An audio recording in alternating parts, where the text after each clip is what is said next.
चलो चैप्टर 8 है payment of dividend.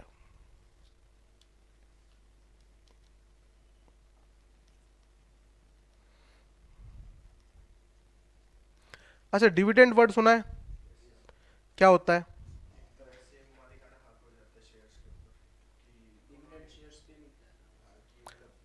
Dividend का मतलब प्रॉफिट का कुछ हिस्सा जो शेयर होल्डर को दिया जाता है, dividend. Okay, share of profit, profit में से एक हिस्सा। अब ये प्रॉफिट करंट ईयर का हो सकता है, पास्ट ईयर का हो सकता है, गिवन टू शेयर होल्डर, जो शेयर होल्डर्स को दिया गया है। ठीक है, डिविडेंड कितने तरह का होता है? डिविडेंड होते हैं दो तरह के, टाइप्स ऑफ डिविडेंड। डिविडेंड, एक होता है फाइनल डिविडेंड, एक होता है इंटरिम डिविडेंड। फाइनल डिविडेंड का मतलब क्या होता है? जो एजीएम में पे किया जाता है। एजीएम में क्या होता है, सभी शेयर होल्डर को बुलाया जाता है। एजीएम का मतलब क्या है? Annual general meeting. तो पूरे साल में क्या बिजनेस किया उसकी बुक्स एजीएम में होती है, और उसकी फाइनेंशियल स्टेटमेंट क्या होती है? एजीएम में होती है। कि लो जी पूरे साल में ये कमाया है या ये खोया है, ये किसके सामने रख दिया? शेयर होल्डर के सामने। और अब शेयर होल्डर्स को क्लियर किया जाता है, बताओ कितना डिविडेंड चाहिए आपको। और शेयर होल्डर कहते हैं इतना डिविडेंड दो, तो साल तो पूरा आने दो। डिविडेंड कब लेना चाहिए? जब फाइनल हो जाए कि नेट कितना प्रॉफिट है। तो इसे हम क्या बोलते हैं? When dividend is declared in AGM. जब डिविडेंड एनुअल जनरल मीटिंग में डिक्लेयर होता है तो हम इसे क्या बोलते हैं? AGM, sorry, final dividend. Interim dividend क्या होता है? What is the meaning of interim? During. Interim का मतलब क्या है? ड्यूरिंग। नॉर्मली डिविडेंड एजीएम में डिक्लेयर होता है, बट अगर उससे पहले डिक्लेयर हो जाए तो उससे पहले कैसे डिक्लेयर हो जाएगा? बोर्ड ऑफ डायरेक्टर को लगता है पैसा अच्छा खासा कमा रखा है कंपनी ने, ठीक है, और एक काम करते हैं इस पैसे को एक बार डिविडेंड के तौर पे दे देते हैं। एजीएम की एजीएम में देखेंगे तो बोर्ड ऑफ डायरेक्टर डिविडेंड को प्रपोज करते हैं और वही डिक्लेयर कर देते हैं। When dividend is declared before या during the AGM.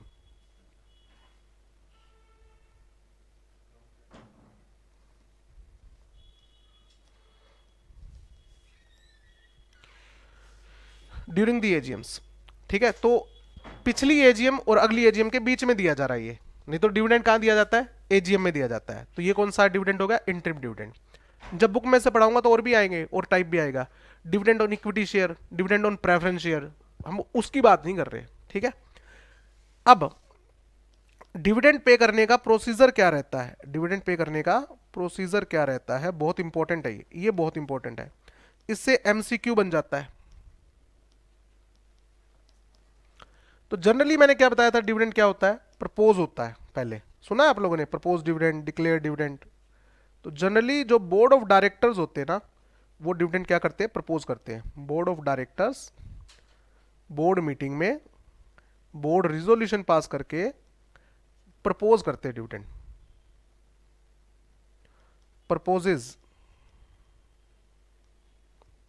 The dividend.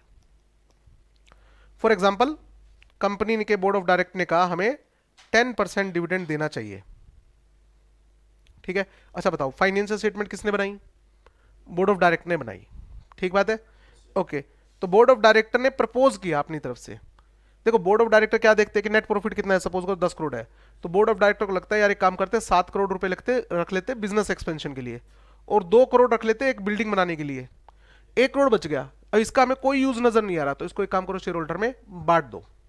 तो बोर्ड ऑफ डायरेक्टर की तरफ से प्रपोजल है कि आप चाहो तो ये पैसा लेके जाना चाहो तो लेके जा सकते हो, बट ये पैसा किसका है?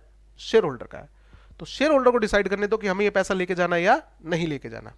तो प्रपोज द डिविडेंड 10% इन्होंने प्रपोज कर दिया। अब ये प्रपोज डिविडेंड कहां जाएगा? मेंबर्स के पास, इन एजीएम। कंपनी किसकी? मेंबर्स की।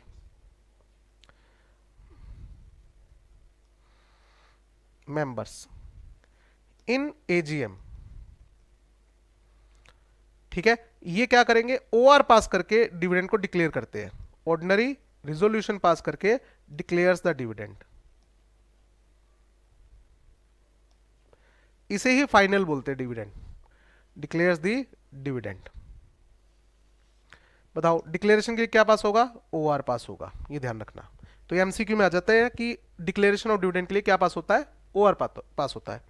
ध्यान रखना board of director 10% dividend declare कर सकते हैं, हाँ, इससे कम भी डिक्लेयर कर सकते हैं, लेस देन 10%।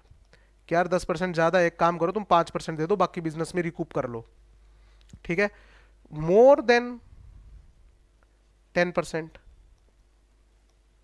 डिक्लेयर कर सकते हैं, बोलो 10% कर सकते हैं, लेस देन 10% कर सकते हैं, मोर देन 10% नहीं हो सकता।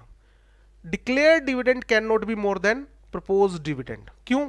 क्योंकि भाई बोर्ड ऑफ डायरेक्टर ने सोच समझ के डिसीजन लिया है कि 10 करोड़ बच गए थे, 5 करोड़ हमें बिजनेस एक्सपेंशन के लिए रखना है, सॉरी 7 करोड़, 2 करोड़ बिल्डिंग बनाने के लिए, आप और 1 करोड़ बच गया, आप कहते नहीं 1 करोड़ नहीं है, मैं 2 करोड़ दे दो, 10% डिविडेंड मत दो, हमें 20% दे दो।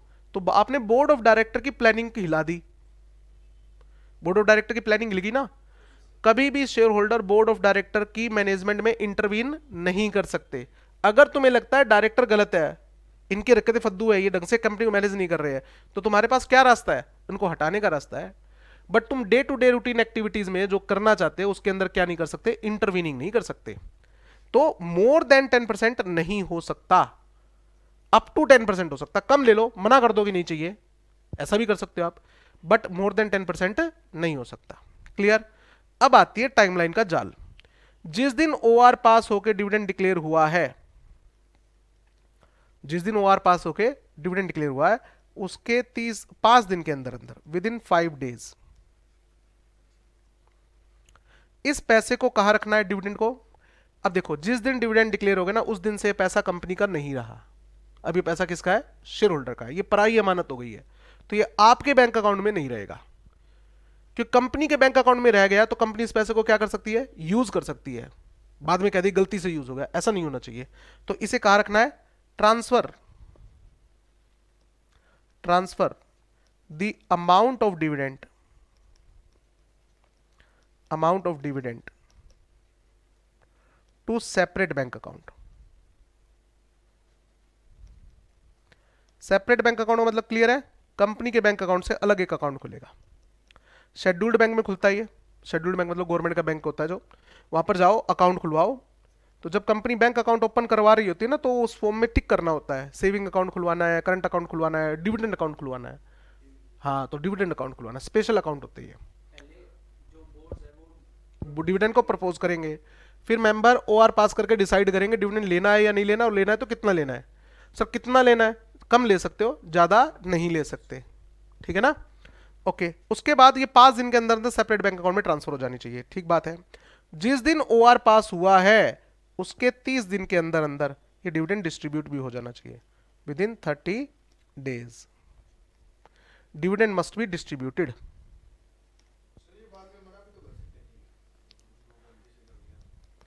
ना, अलग रूल है उसका, डिविडेंड मस्ट बी डिस्ट्रीब्यूटेड।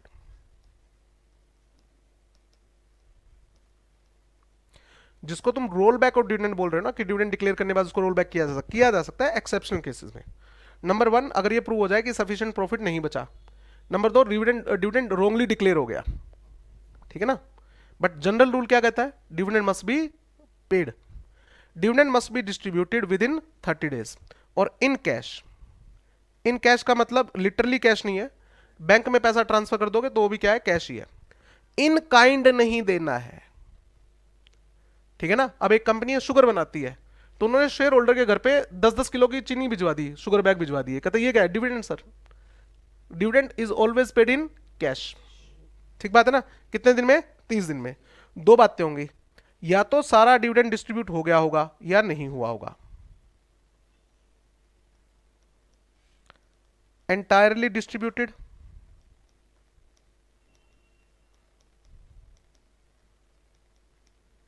हाँ ओके है। अगर डिविडेंड एंटायरली डिस्ट्रीब्यूट नहीं हुआ, इसे हम क्या बोलेंगे, दैट इज अनक्लेम्ड डिविडेंड, ये डिविडेंड किसी ने क्लेम नहीं किया। Unclaim dividend. ठीक है, तो कंपनी कहती है क्या हम इसको रोल बैक कर ले, क्या इसको हम P&L में वापस ले जाए? कहता नहीं भाई, डिविडेंड डिक्लेयर होने के दिन से वो क्या बन गया है, लाइबिलिटी बन गया है कंपनी की। अब तो ये किसका पैसा है, शेयर होल्डर का। कहते सर क्लेम तो नहीं कर रहा, तो क्या जल्दी है, आज नहीं क्लेम कर रहा, बाद में कर लेगा क्लेम। अब इस अनक्लेम डिविडेंड को आपको क्या करना है, सेपरेट बैंक अकाउंट में ट्रांसफर करना है with in 7 days, with in 7 days. 7 दिन के अंदर अंदर इस पैसे को सेपरेट बैंक अकाउंट में ट्रांसफर कर दो। ठीक है, कौन से बैंक अकाउंट में, स्पेशल बैंक अकाउंट खुलेगा और उसका नाम क्या होगा, unclaimed dividend account, unclaimed dividend account.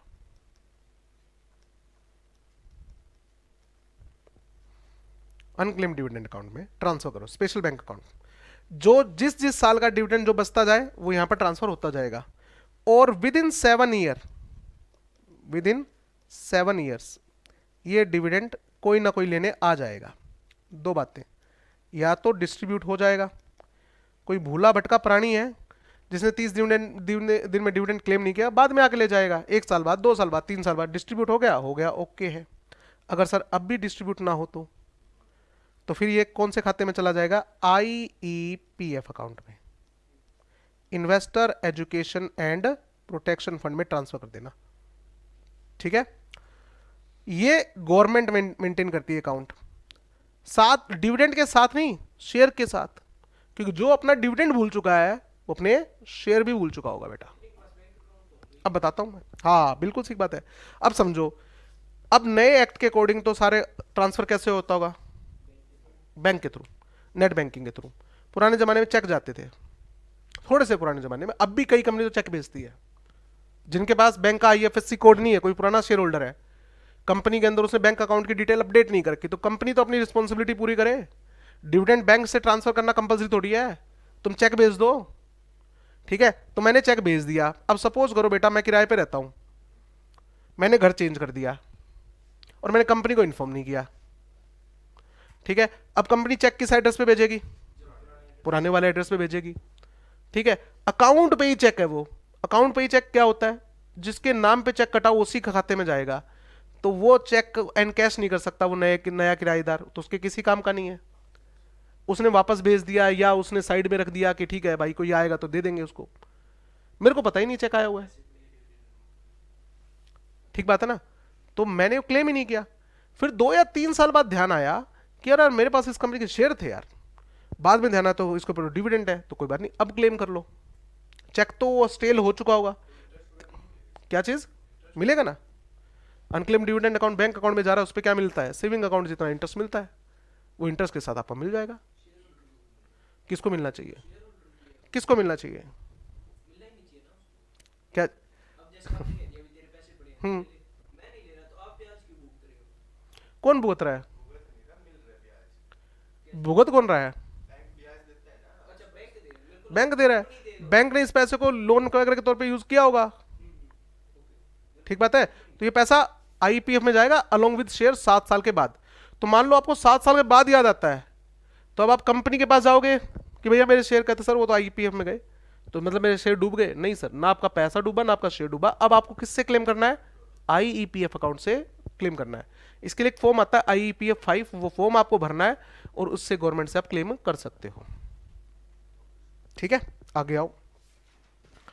अगर कंपनी ने 30 दिन में डिविडेंड डिक्लेयर करने के बाद डिविडेंड डिस्ट्रीब्यूट नहीं किया, कंपनी शेल पे, अदरवाइज कंपनी शेल पे इंटरेस्ट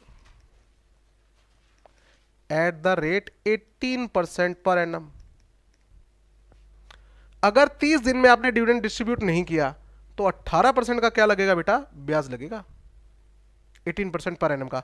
और जो जो डायरेक्टर है उसके ऊपर पर डे 1000 रुपए की पेनल्टी है, 1000 रुपीज पर डे की पेनल्टी ऑन डायरेक्टर। कि भैया 30 दिन में डिफॉल्ट 30 दिन में डिविडेंड डिस्ट्रीब्यूट करना था, मान लो आपने 35 दिन में डिस्ट्रीब्यूट किया है, तो 5000 रुपए पर डायरेक्टर पे पेनल्टी लग जाएगी। और 5 दिन का 18% के हिसाब से क्या लगेगा, ब्याज लगेगा। क्लियर है, ओके। तो अब हमें ये डिस्कस करनी है कि आईपीएफ क्या होता है। डिविडेंड हम पास्ट ईयर प्रॉफिट से भी दे सकते हैं या नहीं दे सकते, और दे सकते हैं तो उसकी कंडीशन क्या है, ये अपन कल डिस्कस कर लेंगे। ठीक है, ये चैप्टर बहुत छोटा है तो कल ये खत्म भी हो जाएगा।